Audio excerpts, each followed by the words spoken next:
Hi everyone, this is Neil Wright, consultant audiologist and director of ClearWax.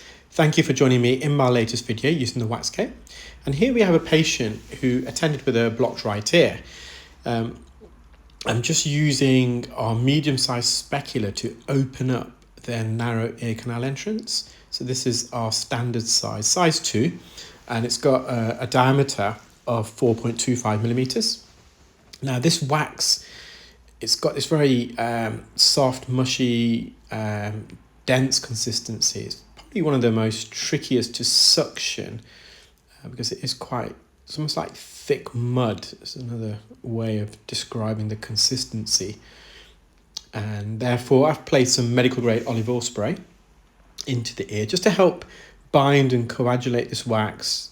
It also helps to lubricate the inside of the suction tube, therefore preventing blockages. Quite often with this type of wax, as it travels up the suction tube, it can get blocked. Now, I'm just doing it layer by layer, so I will be using some olive oil spray on several occasions, and I've just put a bit more in here.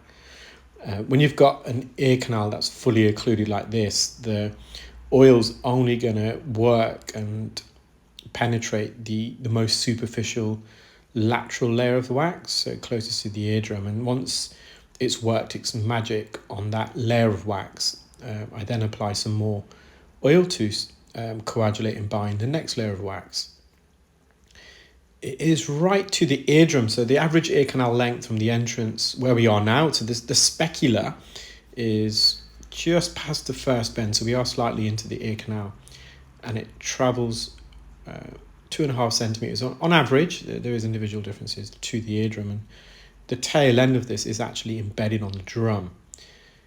And I'm just positioning the suction tip on the surface. I'm not trying to embed the suction tip anymore, because that will just imprint into the surface of the wax and then block the suction tube. So just by kissing the surface and allowing the suction to generate the vacuum that it needs to pull away this wax is the best technique, I feel, to remove this soft, sticky, glutinous, dense wax.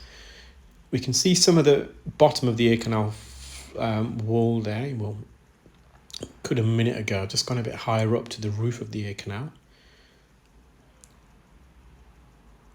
And you can see to the left that wax is really lodged. So I've just refocused. This is more on the anterior canal wall, and it's just blocked the suction probe there. So I've just come away. The entrance was particularly narrow, actually. I could have used our smaller speculum, but I was just about able to dilate open the ear canal. I've developed a new technique to do that with the WAXscope,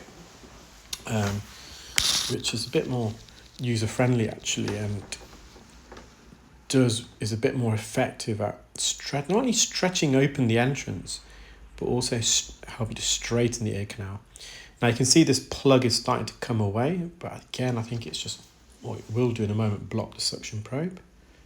So I've just come back out again. I think I put a bit more oil.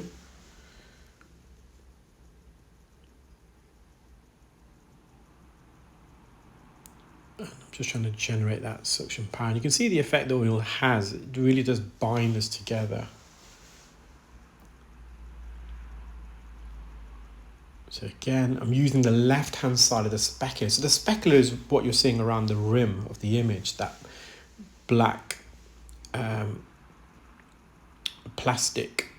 And specular is normally used by audiologists, doctors, ENT to examine the ear. They attach it to the end of an ear torch.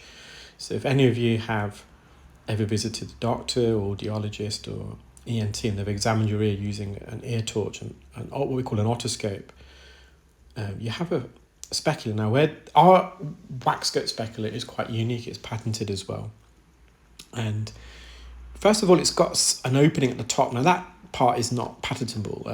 That's not unique. There is a specular already available called a Tumarkin specular, which has an opening. But what's unique is normally the specular is completely solid all the way around, away from the tip. But with ours, we've got this open architecture which allows the insertion of the instrument. And without that, it'd be very difficult to use the WAXscope in the manner that we want. When you've got a camera system and a specular like the WAXscope, the camera is right behind the specular, and naturally it's going to be aligned in the middle of the specular, so you get the full global view of the ear canal or eardrum. And if you were then to insert the instrument through the specular, because it's going to have to travel more or less through the center of the specular, the camera lens picks up the instrument, the back of the instrument, as opposed to the wax. So the instrument essentially obscures the optical sight. And there are some other systems on the market where that's quite evident, and it just distorts and blurs the view. So by having this open architecture, which you can't see in this particular view, it's more external, and that opening at the top, that slot, it allows the specialist to insert the instrument from a higher angle coming down, which means that you can see both the wax and the instrument. We tried it with a close speculus without that slot, but it was just obscuring the view. It was still possible to perform procedures, but I wasn't happy with the view, so I decided to go down this particular route, which works unbelievably well. So just some soft sticky wax on the anterior canal wall just past the second bend. So that piece of flesh there you're seeing to the right, that's your second bend. So it's just tucked in behind that second bend. I'm just going to get as much out as possible, but as I said, it's attached to some of the skin and it's quite sticky, and there's no need to over clean. The bit of wax is good for us. Just going to visualize the eardrum. Just going to get that in focus so we've got a good view there. All looks well. Well, I hope you enjoyed that video, guys. Take care, keep well, and speak soon. Bye.